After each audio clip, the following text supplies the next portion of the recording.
दिन भर तारीख 3 मई दिन मंगलवार। मैं हूं मोहनलाल शर्मा।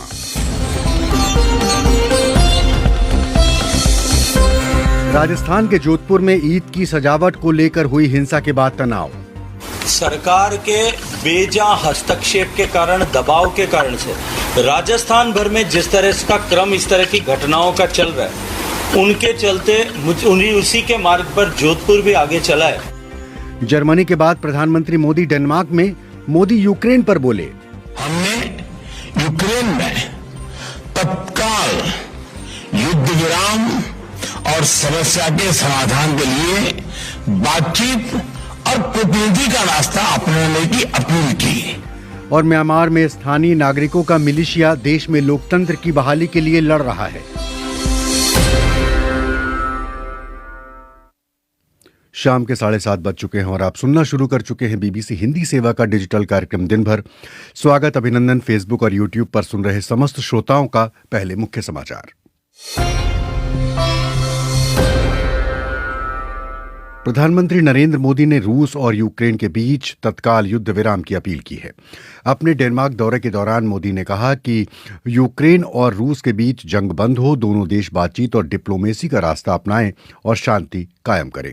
डेनमार्क के प्रधानमंत्री ने उम्मीद जताई कि भारत रूस और यूक्रेन के बीच लड़ाई खत्म करने के लिए अपने प्रभाव का इस्तेमाल करेगा। इसराइल और तुर्की के संबंधों में घनिष्ठता के नए संकेत लगातार मिल रहे हैं। तुर्की के राष्ट्रपति रेजेप तैयब एर्दोगान ने इसराइल के लोगों की समृद्धि और बेहतरी की शुभकामनाएं दी हैं। ये शुभकामना संदेश उन्होंने इसराइल के राष्ट्रपति इसाक हर्जोग को भेजा है।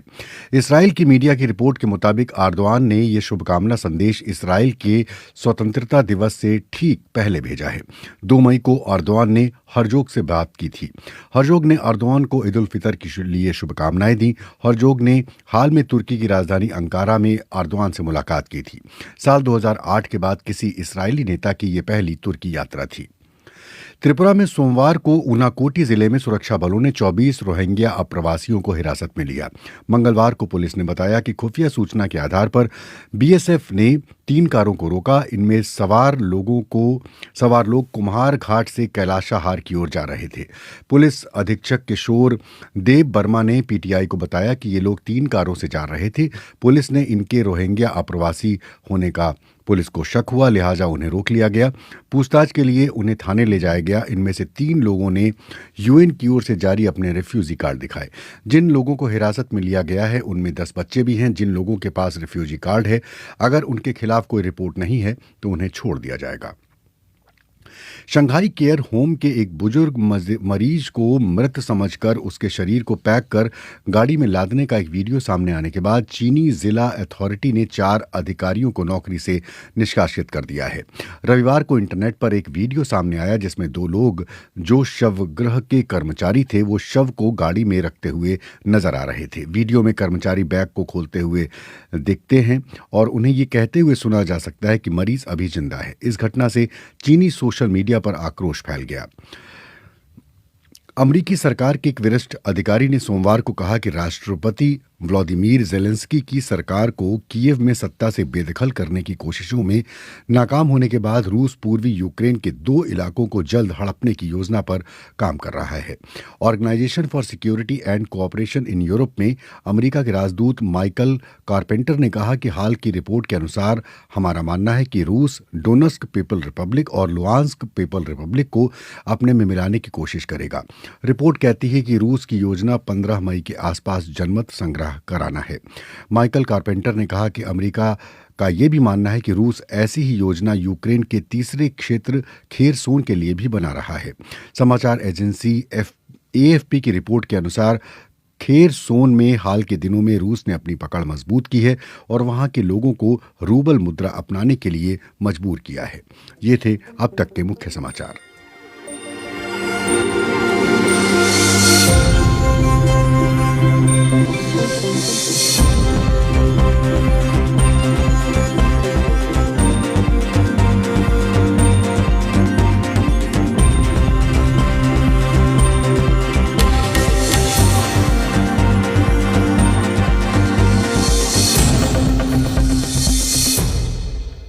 और अब आज का दिन भर कार्यक्रम। राजस्थान के जोधपुर में ईद के मौके पर जमकर बवाल के बाद तनाव बना हुआ है। प्रशासन ने जोधपुर के 10 इलाकों में बुधवार तक के लिए कर्फ्यू लगा दिया है। जालोरी गेट इलाके में 2 समुदायों में हिंसक झड़प होने के बाद प्रशासन ने एहतियातन इंटरनेट सेवाएं बंद कर दी हैं। दरअसल ये विवाद सोमवार रात से शुरू हुआ, जब परशुराम जयंती को लेकर एक समुदाय ने झंडे लगाकर सजावट की थी और आरोप है कि दूसरे समुदाय ने झंडे हटाकर अपने झंडे और लाउड स्पीकर लगा दिए। इसके बाद मंगलवार को ईद की नमाज के बाद फिर झंडे को लेकर विवाद शुरू हुआ, जिसके बाद पुलिस ने लाठीचार्ज किया।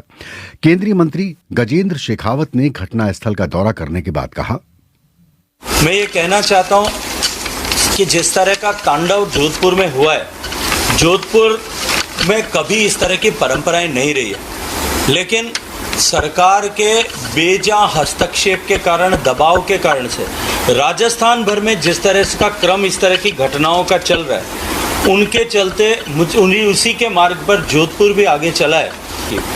जब हम सोनारों का बास में पहुंचे, घरों में घुस करके लोगों के साथ में अत्याचार हुआ था, उनके सिर फोड़ दिए गए थे, उनकी महिलाओं के साथ में अपमानजनक व्यवहार किया गया था, तेजाब की बोतलें फेंकी गई थी। उसके बाद में भी ऐसा सब करने वाले एक राय होकर के चौक में एकत्रित होकर के मजहब विशेष के नारे लगाते हैं, और पुलिस फिर भी खड़े होकर के उनको खदेड़ने के बजाय उनको रोक करके वहां खड़ी थी। तो ये आवाज आप सुन रहे थे गजेंद्र शेखावत की। जोधपुर के पुलिस आयुक्त नवज्योति गोगोई ने कहा कि स्थिति अब नियंत्रण में है। हमारे यहाँ पे अभी जो सिचुएशन है अंडर कंट्रोल है। हमने सफिशिएंट जाब्ता लगाया हूँ।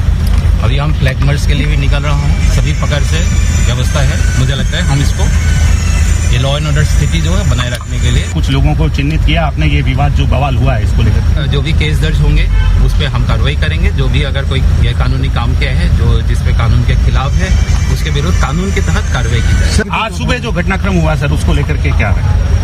घटनाक्रम आज सुबह भी कुछ परिस्थिति ऐसी हुई थी, बट हमने उसको अपना कार्रवाई करते हुए उसको नियंत्रण किया। आप प्रसंज्ञान लेंगे या जो है जनता की एफआईआर का इंतजार करेंगे, या आप प्रसंज्ञान? हम भी लेंगे और जनता का भी, अगर जिसके तरफ से भी हमारे पास रिपोर्ट आएंगे, हम एफआईआर दर्ज करेंगे और हम अपने तरफ से भी करेंगे। धारा 144 को लेकर क्या? नहीं, ये तो पहले से ही लागू है और बिल्कुल जो ये त्योहार में जुलूस ये निकालते ये परमिशन के तहत होता है, बट उस पर हम बिल्कुल अभी इसीलिए हमने इतना सारा पुलिस पेट्रोलिंग और बाकी व्यवस्था किए हूँ जाते इसको पालना हम करा पाए। 10 दिन पूर्व भी आपने लेटर जारी कर दिया था, चौराहे पे किसी तरह का कोई भी श्रृंगार नहीं किया जाएगा, झंडे नहीं लगेंगे, उसके बावजूद भी इस तरह का घटनाक्रम हुआ सर। उसको हम इसीलिए देख रहे हैं। पत्रकारों के सवालों का जवाब दे रहे थे जोधपुर के पुलिस आयुक्त नवज्योति गोगोई। मुख्यमंत्री अशोक गहलोत ने सभी संप्रदायों से सद्भाव कायम करने की अपील की है। तनाव हिंसा का माहौल हित में नहीं है जोधपुर वासियों के भी, और जो लोग फिर भी ऐसे कोई तत्व एंटी सोशल एलिमेंट आते हैं तो सख्ती से निपटा जाएगा। ये मैंने पुलिस को निर्देश दे दिए हैं, और समय रहते हुए मैं समझता हूँ सबको समझना चाहिए कि सब मिलजुल करके जो हमारा भाईचारा बनाए रखें। ये मेरी बहुत मार्मिक अपील है।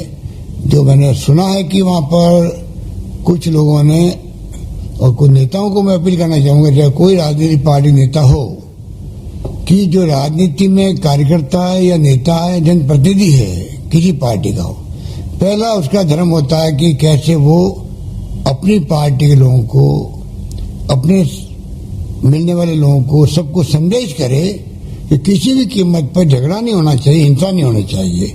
और मुझे उम्मीद है कि इस परंपरा का निर्वहन करने के लिए तमाम पार्टी के लोग एकजुट रहेंगे। ये मैं उनसे अपील करना चाहूंगा। मुख्यमंत्री अशोक गहलोत। कार्यक्रम में शामिल करते हैं अपने सहयोगी मोहर सिंह मीणा को। मोहर सिंह जी, कार्यक्रम में आपका स्वागत है। सबसे पहले हमारे श्रोताओं को इस पूरा घटनाक्रम बताइए कि ये हुआ क्या और अब क्या स्थिति है। सर, ये असल में 2 मई को रात में 3 मई को सुबह होने वाली नमाज को लेकर तैयारियां की जा रही थी। उसमें लाउड स्पीकर लगाए जा रहे थे, झंडे और बैनर लगाकर जारोली जो गेट है वहां उस सर्कल को सजाया जा रहा था। उस दौरान कुछ लोगों ने वहां लगी बाल मुकुंद बिस्सा की प्रतिमा के पास एक जो अपना केसरिया ध्वज था उसको हटाए जाने को लेकर विरोध किया। जिसके बाद जो लोग लगे हुए थे सजाने में, समुदाय विशेष के लोग, उनके बीच आपसी बहुत विवाद हुआ, दोनों तरफ से पथराव हुआ और पूरा ये घटनाक्रम लगभग 11:30 बजे रात में हुआ 2 तारीख को। पुलिस मौके पर पहुंची, आला अधिकारी मौके पर पहुंचे और संवेदनशीलता देखते हुए मसले की तो सबसे पहले इंटरनेट की जो सेवाएं हैं उनको बंद कर दिया गया। उसके बाद लगातार पुलिस ने कोशिश की कि जो विरोध जो कर रहे थे, पत्थरबाजी कर रहे थे, जो दोनों ही तरफ के लोग थे, उनको किसी तरीके से रोका जाए। तो इसके लिए पुलिस ने आंसू गैस के गोले भी छोड़े और लगातार हल्का लाठीचार्ज भी किया। कुछ लोग आपस में ही मतलब इस तरीके का माहौल बनाने का प्रयास कर रहे थे कि जो घटना जो है उसको और ज्यादा उग्र किया जा सके। तो पुलिस ने कहीं ना कहीं सभी दोनों पक्षों के लोगों को पीछे की ओर धकेल दिया, जिससे कुछ देर मामला शांत रहा। धीरे धीरे लेकिन चलते हुए तकरीबन रात 1:30 बजे तक इस तरह 2 से 3 बार आपस में झड़प हुई और ये मामला इस तरह से चलता रहा। आखिर में जो सुबह ईद होनी थी, नमाज होनी थी ईद की, उसको लेकर कहीं ना कहीं पुलिस में ऐसी आशंका थी कि जो ये करौली में जैसा कि बीते दिनों हुआ था, तो पुलिस को आशंका थी कि ऐसा कहीं सुबह बढ़ सकता है। तो उसको लेकर अतिरिक्त पुलिस बल वहां तैनात किया गया। जोधपुर जो आईजी है रेंज, वो मौके पर पहुंचे और पूरा जो सुबह की नमाज होनी थी उसको लेकर पूरी चाक चौबंद व्यवस्था जो है पुलिस की ओर से की गई। सुबह नमाज होती है, शांतिपूर्वक नमाज हुई, पूरा पुलिस का जाब्ता लगाया गया, बहुत शांतिपूर्ण सब कुछ रहा। लेकिन अचानक से नमाज खत्म होने के बाद फिर मौके जो घटना स्थल था, वो असल में जो जारौली गेट जिसकी चर्चा हो रही है, वो सर्कल, वो उसके नजदीक में ही ईदगाह जगह है। असल में वहां नमाज हमेशा से अदा होती रही है, वो बेहद नजदीक है घटनास्थल से। तो वहां लोग पहुंचे और उसके बाद जो है फिर से उसको लेकर विवाद हुआ। जो बड़ी संख्या में लोग एकजुट थे वो उग्र हो गए दुकानों में और काफी तकरीबन 20 वाहनों में, पुलिस वाहनों में भी तोड़फोड़ की गई। वहां जो झंडा लगाया हुआ था वो असल में केसरीय झंडा था। तो उसको कहीं ना कहीं जो पुलिसकर्मी थे उन्होंने मामले की गंभीरता को समझते हुए और मामला शांत कराने के उद्देश्य से वहां तिरंगा झंडा लगा दिया। जी, तो अभी स्थितियां जो है वो नियंत्रण में हैं। अभी हमारी डीजीपी, राजस्थान के पुलिस डीजीपी है एमएल लाठर, उनसे हमारी बात हुई थी, तो उन्होंने ये जरूर कहा है कि हम शांति व्यवस्था बनाने का प्रयास कर रहे हैं, अतिरिक्त जाब्ता तैनात कर दिया है और इस पूरे घटनाक्रम में 39 लोगों को भी पुलिस ने पकड़ा है। जी, बहुत बहुत शुक्रिया मोहर सिंह मीणा जी। इस बीच महाराष्ट्र नवनिर्माण सेना के चीफ राज ठाकरे के खिलाफ औरंगाबाद पुलिस ने एक केस दर्ज किया है। राज ठाकरे ने 1 मई को जिस रैली में भाषण दिया था, उसके आयोजकों के खिलाफ भी केस दर्ज किया गया है। पुलिस ने रैली का वीडियो देखने के बाद राज ठाकरे और रैली आयोजकों के खिलाफ केस दर्ज किया। और जानकारी के लिए बीबीसी संवाददाता वात्सल्य राय ने बात की बीबीसी मराठी संवाददाता श्रीकांत बांगले से। तो राज ठाकरे जी ने औरंगाबाद में जो उनका सभा हुआ था, उस सभा में कुछ वक्तव्य किए थे, उसके खिलाफ अभी राज्य सरकार एक्शन मोड में आ गई है। महाराष्ट्र के पुलिस ने, औरंगाबाद पुलिस ने राज ठाकरे और वो सभा के जो आयोजन करते थे उनके खिलाफ आईपीसी के 116, 117, 153 और 135 जो कलम है वो यूज करके उनके खिलाफ अभी केस दर्ज किया हुआ है। जब मैं आके पुलिस ऑफिसर से बात कर रहा था तो उन्होंने कहा कि पब्लिक के सामने भड़काऊ भाषण देना, सार्वजनिक शांतता को डिस्टर्ब करने का प्रयास करना, ये कुछ प्रावधान उस कलम में है, उस आर्टिकल्स में है। उस आर्टिकल को ध्यान में रखते हुए राज ठाकरे और आयोजकों के खिलाफ केस दर्ज हुआ है। और दूसरी बात यह है कि मुंसे के जो भी कार्यकर्ता और पदाधिकारी है, चाहे वो मुंबई के हो, पुणे के हो या औरंगाबाद के हो, सबको भी पुलिस की तरफ से नोटिस भेजा जा रहा है। क्योंकि राज ठाकरे ने 4 मई का अल्टीमेटम दिया था। उन्होंने अपनी सभा में कहा था कि अगर मस्जिद के ऊपर की जो लाउड स्पीकर है वो उनको नहीं निकाला गया तो हम उन मस्जिदों के सामने हनुमान चालीसा करेंगे, महाआरती करेंगे। तो कल आज शाम को अल्टीमेटम खत्म हो जाएगा, कल 4 मई है। तो पुलिस ने अपनी जो नोटिस दिया है उस नोटिस में लिखा है कि अगर मनसे के कार्यकर्ता किसी भी तरह से सार्वजनिक शांतता भंग करने का प्रयास करेंगे, कुछ ऐसा काम करेंगे जो कानून के बाहर होगा, तो हम कानून की तरफ से उन पे कार्रवाई करेंगे। जी श्रीकांत, एक पुराना मामला भी राज ठाकरे के खिलाफ था जिसमें उनके खिलाफ एक गैर जमानती वारंट जारी किया गया है। क्या है वो मामला? ये 2008 साल का मामला है, जब राज ठाकरे जी ने परप्रांतीय जो थे, बिहार यूपी से महाराष्ट्र आने वाले जो लोग थे, काम के लिए आते थे, उनके खिलाफ आवाज उठाई थी। और उसके बाद मुंबई के कल्याण में तोड़फोड़ हुई थी, कुछ हिंसा की घटनाएं घटी थी। तो राज ठाकरे जी को कल्याण में गिरफ्तार किया गया था। उस गिरफ्तारी के बाद महाराष्ट्र के इतर जगह भी मनसे के जो कार्यकर्ता थे उन्होंने तोड़फोड़ की थी। ऐसी घटना सांगली जिले के शिराला गांव में हुई थी महाराष्ट्र के। तो उस वक्त जो तोड़फोड़ करने वाले थे तानाजी सावंत करके कार्यकर्ता थे सांगली के, तो उनके खिलाफ और राज ठाकरे जी के खिलाफ भी गुन्हा दाखिल किया गया था सांगली में। तो अभी उसके बाद उस केस का हियरिंग हो रहा था, पर राज ठाकरे को जो भी डेट्स दिए गए थे उस डेट्स को एब्सेंट रहते थे कंटिन्यूसली, वो कभी हियरिंग के लिए आए नहीं। तो उसका ख्याल रखते हुए सांगली के कोर्ट ने राज ठाकरे जी के खिलाफ अजामीन पत्र अटक वारंट जारी किया है। ये था आज का अपडेट। दूसरी ओर मनसे के जो नेता है उनसे भी हमने बात की। उन्होंने कहा कि सरकार दरबशाही कर रही है, हुकुमशाही कर रही है, पर हम सरकार के सामने झुकने वाले नहीं है। तो अभी फिर से राज ठाकरे जी ने जो नया मुद्दा उठाया है, उस मुद्दे के ऊपर से सरकार और मनसे, शिवसेना और मनसे, महाराष्ट्र सरकार और मनसे फिर से आमने सामने आई हुई है। महाराष्ट्र नवनिर्माण सेना के चीफ राज ठाकरे के खिलाफ औरंगाबाद पुलिस ने मामला दर्ज किया। 3 यूरोपीय देशों की यात्रा के क्रम में प्रधानमंत्री नरेंद्र मोदी आज डेनमार्क की राजधानी कोपेनहेगन पहुंचे। आज उनके दौरे का दूसरा दिन है। हवाई अड्डे पर डेनमार्क की प्रधानमंत्री मेट फ्रेडरिक्सेन ने उनकी अगवानी की। पीएम मोदी ने कोपेनहेगन पहुंचने पर ट्वीट किया, कोपेनहेगन पहुंच गया हूं, गर्मजोशी भरे स्वागत के लिए प्रधानमंत्री का मैं आभारी हूं। ये यात्रा भारत डेनमार्क संबंधों को और मजबूत बनाएगी। इसके बाद प्रधानमंत्री मोदी और डेनमार्क के प्रधानमंत्री के बीच प्रतिनिधिमंडल स्तर की वार्ता हुई। इस बैठक में दोनों देशों के ग्रीन स्ट्रेटेजिक पार्टनरशिप में हुए विकास का रिव्यू किया गया। दोनों नेताओं ने skill development, climate, renewable energy, Arctic, P2P संबंध जैसे मुद्दों पर बात की।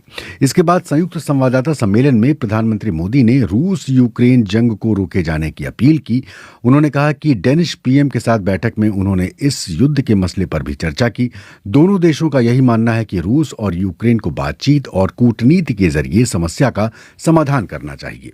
प्रधानमंत्री मोदी ने कहा, हम आशा करते हैं कि India EU free trade agreement, उस पर नेगोशिएशंस यथाशीघ्र संपन्न होंगे।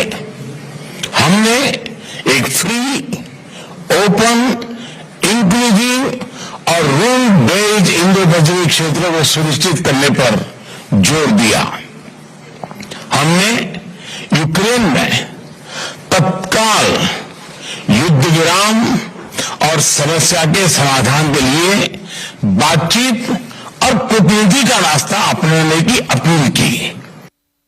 तो प्रधानमंत्री मोदी ने अपील की कि यूक्रेन में तुरंत युद्ध रुके।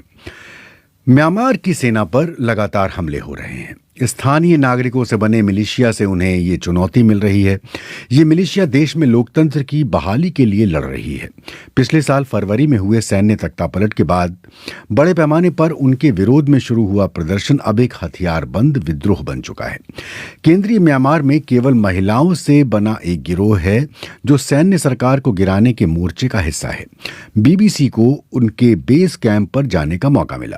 बीबीसी संवाददाता रेबेका हंशेक की रिपोर्ट सुनिए दिव्या आर्य से। ये है महिलाओं की पीपल्स आर्मी। म्यांमार में दोबारा लोकतंत्र की स्थापना के लिए इन्होंने हथियार उठाए हैं।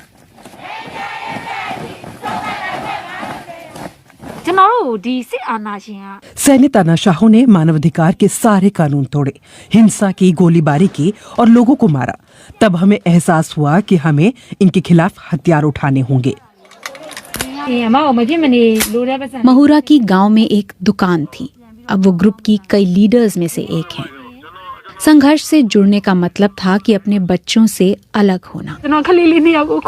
मैंने अपने दोनों बच्चों को कहा कि मैं विद्रोह में शामिल होने जा रही हूँ और मैं तुमको अब नहीं देख पाऊंगी।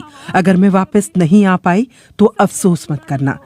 फक्र करना कि तुम्हारी माँ बहादुर थी जिसने उस विकल्प को चुना जिसे बाकी शायद न चुनते। सावधान रहना और मेरे आदेश के बिना कुछ मत करना। इस विद्रोह का ज्यादातर फंड दान किए गए पैसों से आता है, तो चीजों की कमी भी है। इन औरतों को जो भी पैसे मिल रहे हैं उसे वो बम बनाने में इस्तेमाल कर रही हैं। इन बमों को वो म्यांमार के सैन्य ठिकानों को तबाह करने में इस्तेमाल करती हैं।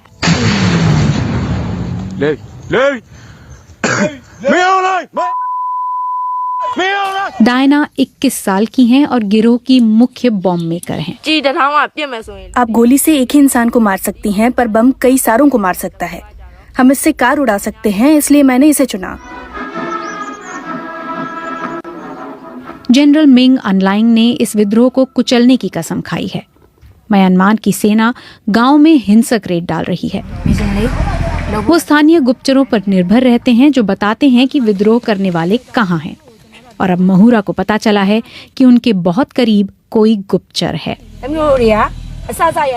वो उसके घर धावा बोलने के लिए एक टीम बनाती हैं। उनका कहना है कि उन्होंने पहले ही कई चेतावनी वाले खत वहां भेजे थे। सावधान रहना और मेरे आदेश के बिना कुछ मत करना, महूरा अपनी टीम से कहती हैं। हमारे कुछ कॉमरेड इन इन्फॉर्मर्स की वजह से मारे गए, तो हम उन्हें इंसान तो बिल्कुल नहीं मानते और उन्हें सबक सिखाने की जरूरत है। उन्हें घर खाली मिलता है और इनके हाथ जो कुछ लगा उसे वो तबाह कर देते हैं। महूरा को अपनी बेटों से मिले हुए 6 महीने हो गए हैं। फोन पर महूरा अपने बेटों को गर्म कपड़े पहनने को कहती हैं क्योंकि ठंड बढ़ रही है। वो अपने बेटों से संयम रखने और इंतजार करने को कहती हैं।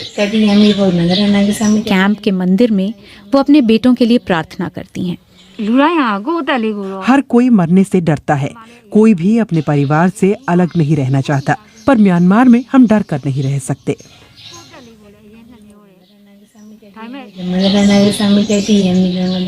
महूरा जल्द ही इस विद्रोह के खत्म होने की प्रार्थना करती हैं, पर यह लड़ाई लंबी चलने की आशंका है।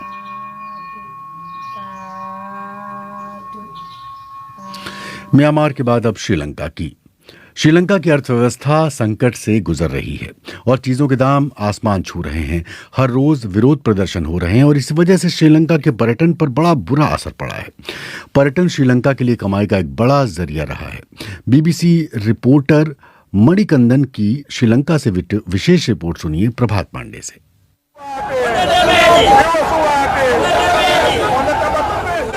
இந்த ஒரு டிசாஸ்டர்லமே ஃபர்ஸ்ட் अफेक्ट आगறது टूरिज्म इंडस्ट्री लास्ट रिकवर। किसी भी आपदा में पर्यटन उद्योग पर सबसे पहले असर पड़ता है और ये इंडस्ट्री सबसे आखिर में रिकवर होती है। 2019 அந்த ஈஸ்டர் அட்டாக்கு அப்புறம் பாத்தீங்கன்னா ஃபுல்லா टूरिज्म ஃபுல்லா அப்படியே 2019 में ईस्टर पर हुए हमले के बाद श्रीलंका का पर्यटन उद्योग चौपट सा हो गया था। हम पर बुरा असर पड़ा था। हमने कई कर्मचारियों को खो दिया था। स्थिति सुधरने में 5-6 महीने लग गए थे। अप्रैल 2020 तक पर्यटन ठीक ठाक चला, फिर कोविड हो गया और लॉकडाउन लग गया। श्रीलंका में जो फॉरेक्स यानी विदेशी मुद्रा आती है उसका 13 से 15% पर्यटन उद्योग से आता है। श्रीलंका के टूरिज्म सेक्टर से करीब 5 लाख लोग जुड़े हैं, जिसमें ड्राइवर, होटल कर्मचारी, रेस्टोरेंट से जुड़े लोग, टूर गाइड और ट्रैवल एजेंट शामिल हैं। 2018 में जब श्रीलंका का पर्यटन चरम पर था तब 23 लाख पर्यटक यहाँ आए थे। इनमें से 4,24,000 भारतीय थे। भारतीय पर्यटकों से श्रीलंका ने 76 करोड़ 30 लाख अमेरिकी डॉलर कमाए।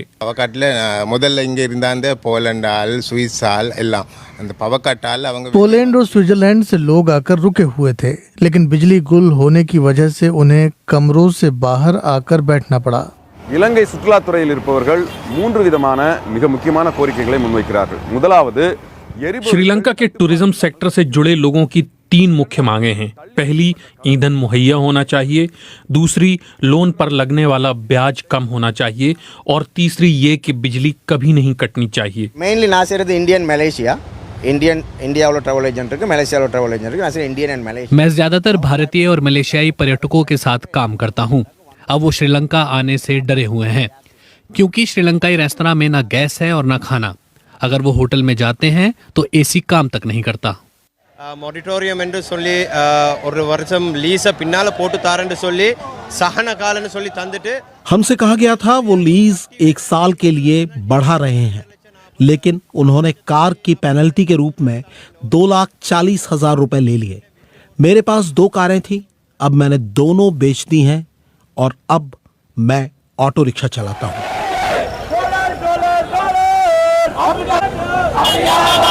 जब से विरोध प्रदर्शन शुरू हुए हैं, श्रीलंका में आने वाले पर्यटकों की संख्या बेहद कम हो गई है। हालांकि प्रशासन का कहना है कि पर्यटकों को कोई खतरा नहीं है। Tourists are not impacted at all with the very peaceful protest. पर्यटकों पर कोई असर नहीं पड़ा है। प्रदर्शन शांतिपूर्ण है। हाँ, कभी कभी असुविधा हो जाती है अगर कोई प्रदर्शन हो रहा हो और किसी वाहन को वहां से गुजरना हो। कुछ जगह बस पावर कट है, लेकिन पर्यटकों की बात करें तो उन पर कोई असर नहीं हुआ है। टूरिज्म सेक्टर से जुड़े लोग कहते हैं कि अगर उद्योग फिर से उभरता है तो देश की अर्थव्यवस्था को मजबूती मिलेगी। श्रीलंका की हालत बड़ी खराब है। पोप फ्रांसिस ने यूक्रेन युद्ध की निंदा की है। मारियुपोल में बरसाए गए बमों से हुई तबाही और लोगों की तकलीफ का जिक्र करते हुए उन्होंने इस पर दुख जताया। युद्ध जहां भी होते हैं, सेनाएं बम बरसाती हैं तो पीछे रह जाती है तबाही और उसके निशान। क्या आप जानते हैं कि विनाश की कहानी लिखने वाले बमों का क्या है इतिहास? सुनिए गुरप्रीत सैनी से। बम शब्द सुनते ही तबाही का मंजर सामने आ जाता है, लेकिन ये कोई नई इजाद नहीं है। दुनिया में बम 11वीं सदी से मौजूद हैं। लेकिन 1911 में लीबिया पर बम गिराने से पहले तक बड़े पैमाने पर इससे हमले का रिकॉर्ड नहीं था। पहले विश्व युद्ध के दौरान कुछ हवाई हमले हुए थे, लेकिन उस समय तक हवाई उड़ानें इतनी विकसित नहीं हुई थीं कि युद्ध के दौरान बड़े पैमाने पर ऐसे हमले हो सकें। लेकिन 1937 में तस्वीर बदल गई। उस साल स्पेन के ग्योर्निका पर जर्मनी और इटली के विमानों ने आसमान से बम गिराए। इन बमों से जो तबाही मची, उसने पूरी दुनिया को भारी गुस्से से भर दिया। दूसरे विश्व युद्ध के दौरान तेजी से बम विकसित किए गए। जर्मन लेफ्ट वेफ, जो जर्मनी के हवाई सुरक्षा के लिए जिम्मेदार थे, उन्होंने ब्लिट्ज के दौरान SC-250 बमों का खूब इस्तेमाल किया। वहीं ब्रिटिश सेना के पसंदीदा बम थे ब्लॉकबस्टर। दूसरे विश्व युद्ध के दौरान ब्रिटेन के खिलाफ जर्मनी के बमबारी अभियान का नाम ब्लिट्ज था। दूसरे विश्व युद्ध के दौरान बॉम्बरट हैरिस के तौर पर चर्चा में आए British commander sir Arthur Harris का कहना है, कई लोग हैं जो कहते हैं कि बमबारी से आप कभी भी युद्ध नहीं जीत सकते, लेकिन ये भी सच है कि इस दावे को अभी तक आजमाया नहीं गया है। दरअसल बम दुश्मन को नुकसान पहुंचाने के सबसे कारगर हथियारों के तौर पर देखे जाते हैं। अकेले ब्लिट्ज के दौरान ही 29,000 टन बम गिराए गए थे। इनमें 43,500 लोग मारे गए थे। वहीं मित्र राष्ट्रों की बमबारी में जर्मनी के 80,000 लोगों की जान गई। बम किसी जगह की सूरत भी बदल देते हैं, या कह सकते हैं कि उसे बदसूरत कर देते हैं। बमबारी में ब्रिटेन का शहर कोवेंट्री चूर चूर हो गया था और जर्मनी का शहर ड्रेसडेन तो लगभग पूरी तरह जमींदोज हो गया था। 3 साल में इस शहर में 4,000 टन बम गिरा दिए गए थे। इस हमले में 25,000 लोग मारे गए थे।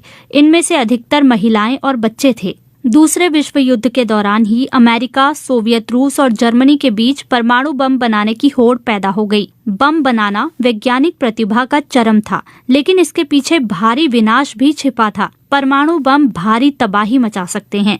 जब अमेरिका ने 1945 में जापानी शहरों हिरोशिमा और नागासाकी पर परमाणु बम गिराया तो 1,20,000 लोग मारे गए थे। हजारों लोग रेडिएशन से मर गए। क्या इन भयावह बमों की वजह से दूसरा विश्व युद्ध खत्म हुआ?